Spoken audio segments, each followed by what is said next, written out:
relação com o Mário Quintana começou a surgir depois disso, então? Eu diria que a relação do com o Mário Quintana, ela se aprofundou depois da volta minha em 63, porque ela começou em 57 num concurso que houve, chamado Concurso Sagol de Literatura, no qual eu concorri em duas coisas, concorri em contos, não é?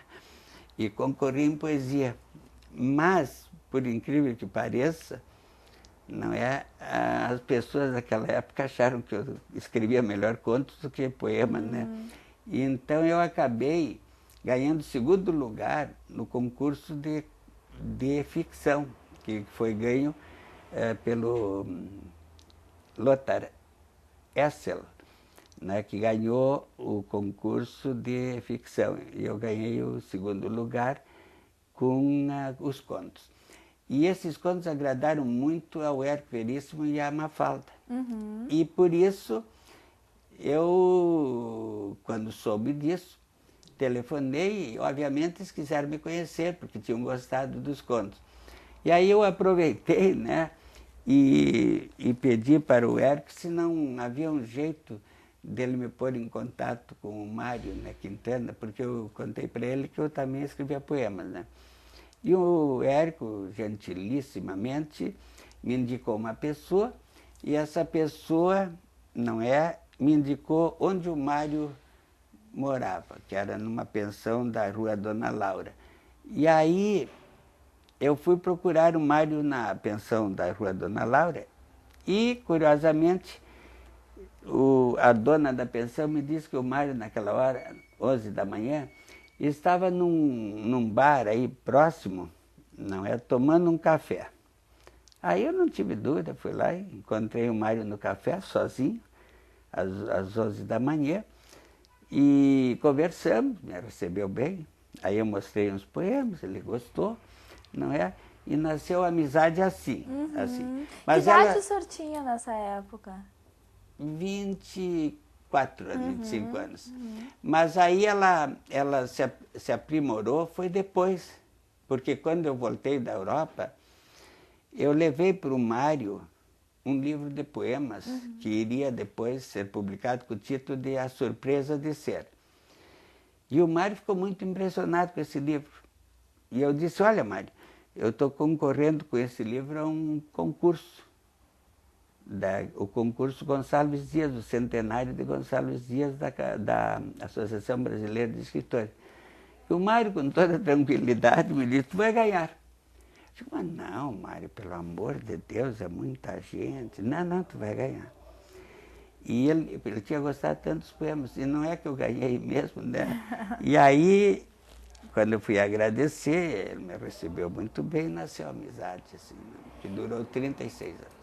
Que coisa. E o senhor escreveu, mais tarde, o livro Mário Quintana Desconhecido, né? Dois. Escrevi Mário Quintana Desconhecido e escrevi um para o grande público e para os jovens, que foi publicado com o patrocínio da CIE, chamado Mário Quintana, Poeta Gaúcho e Universal, que teve uma edição muito grande, de 4.000 exemplares, e esse está muito difundido nas escolas, nas bibliotecas públicas, nas fundações, e assim por diante. E escrevi uns 12 ou mais artigos sobre o Mário em jornais, revistas, álbuns. Fiz, eu acho que 6 álbuns, 5 álbuns sobre o Mário, né? E ainda acho que fiz pouco. Tá certo. A gente vai para o intervalo agora e volta em seguida.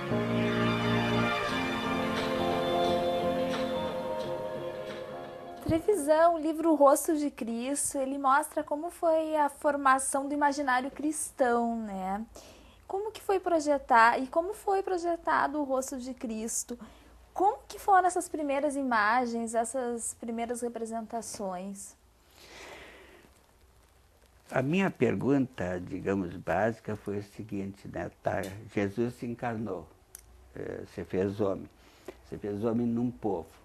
Esse povo chama-se povo judeu, genericamente povo semita, porque engloba também os árabes, que também são semitas, né?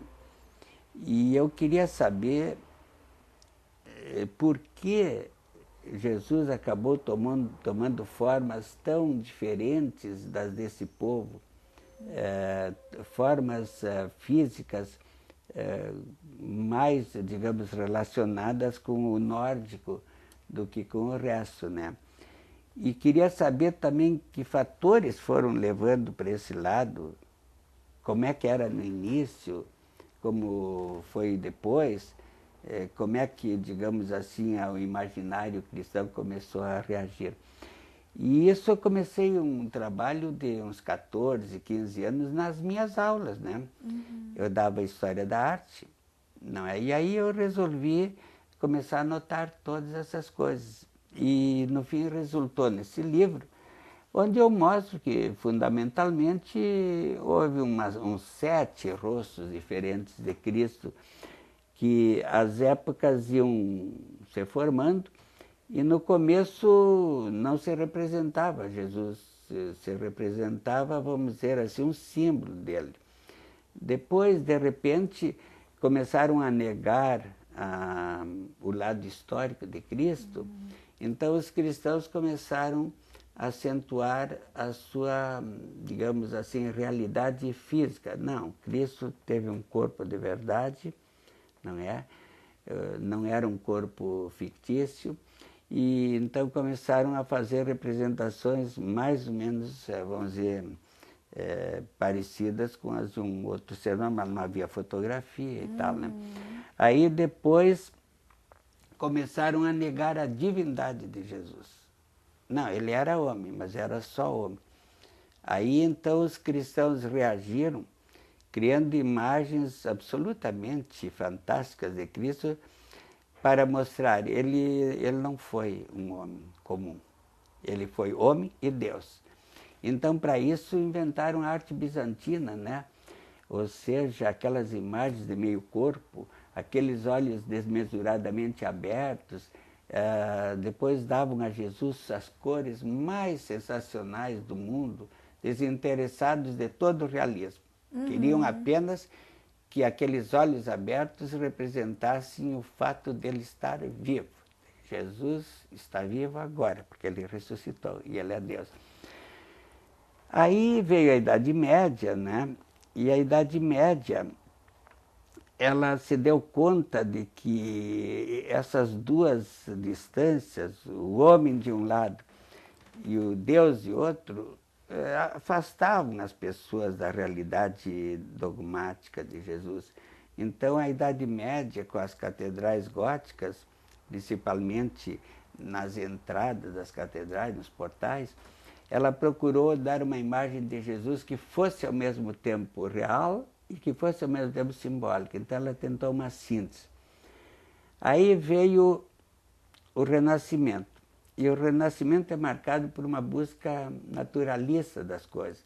Aí as pessoas começaram a dizer, tá bem, mas onde é que ele viveu? Onde é que ele fez a pregação dele? Aí então os pintores começaram a situar a presença de Jesus na natureza. É nesse lago, é nesse monte das bem-aventuranças, vamos dizer assim, nessa cidadezinha. Aí o barroco seguiu-se a uma cisão na cristandade, ou seja, a cristandade se dividiu entre católicos e protestantes, cada um acentuando determinados aspectos. Então, isso provocou uma exaltação emotiva nas pessoas. As pessoas já nem mais refletiam tanto como se deixavam levar por paixões, né?